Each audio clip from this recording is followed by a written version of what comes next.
Does he even know I exist when I'm not holding his damn coffee? That was my go-to joke at the office. But jokes lose their punch when you're the one crying in the supply closet at 2 a.m., hiding from the echo of your own heartbeat.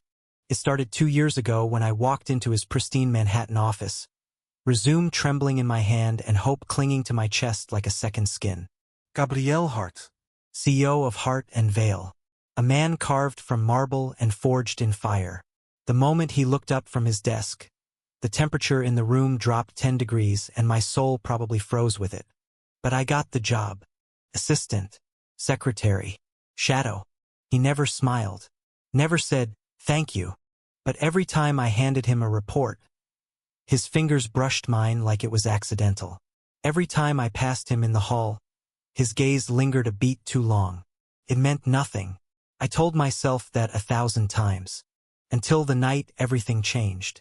We were stuck late working on a contract for the Anderson deal. Midnight had swallowed the office whole, and the only light came from the city below and the blue glow of his monitor. I leaned over him to point at a clause he missed, my breath catching as I caught the faintest whiff of his cologne cedar and something darker, deeper. He didn't move. His fingers paused mid-type, and then, his voice so quiet I thought I imagined it. "Eli." I froze. He'd never called me by my first name. His eyes flicked up, met mine, and the world tilted. Not from the skyscraper beneath us, not from the silence but from the storm in his eyes. "You should go," he said hoarsely, but I didn't move. "Why did you say my name like that?" I whispered. "A beat, too." Then he stood. "Because I've been trying not to." Gabriel Hart doesn't fall in love. He acquires.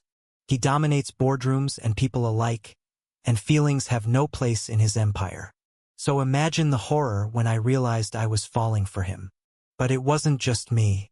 He started noticing me, really noticing. He remembered how I liked my tea. He'd soften when I laughed. He'd stop mid-sentence during meetings when I wasn't in the room.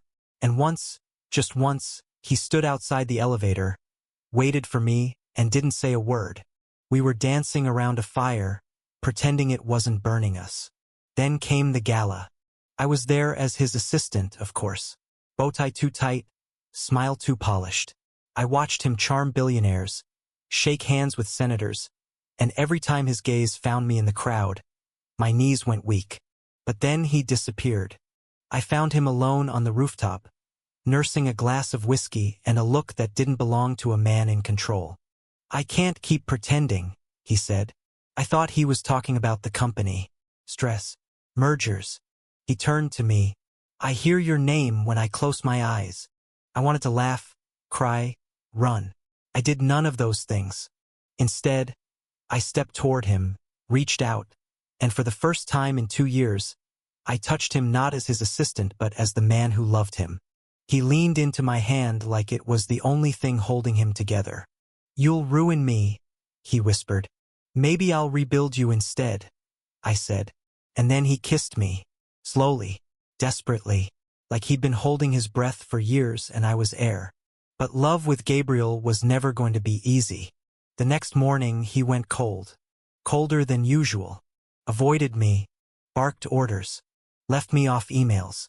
And when I confronted him in his office, heart bleeding all over my sleeves, he stared at me like I was a mistake.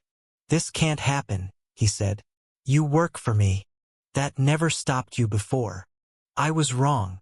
I left, quit, walked out of his life with nothing but a letter of resignation and a suitcase full of regrets. Weeks passed.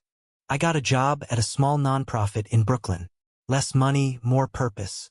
But at night, I still heard his voice, still felt the ghost of his touch on my skin. I thought he'd let me go. Thought I was just another chapter he could tear out and burn. But love has a way of surviving fire. One rainy Thursday, I found him standing outside my building, drenched and shaking. "I tried," he said. "I tried to move on. But I can't breathe without you, Eli." I opened the door, let him in. Let him break down in my arms like the world's most powerful man was nothing more than a boy who'd never been allowed to feel. "I'm not your assistant anymore," I reminded him. "I don't want you to be," he said. I want you to be mine. Took time. Therapy. Distance. Honesty. He offered me a job again. I declined. We dated like regular people. Coffee dates. Art museums. Mornings tangled in each other's arms. He learned to soften. I learned to trust. And one morning, as the sun lit up our tiny kitchen, he handed me a mug with shaking hands. It said, "Will you marry me?" I didn't cry. I laughed. Then I said yes. Because in the end, Gabriel Hart didn't just see me. He chose me, and I chose him right back. Thank you for listening. Don't forget to like and subscribe to stay updated with the latest videos.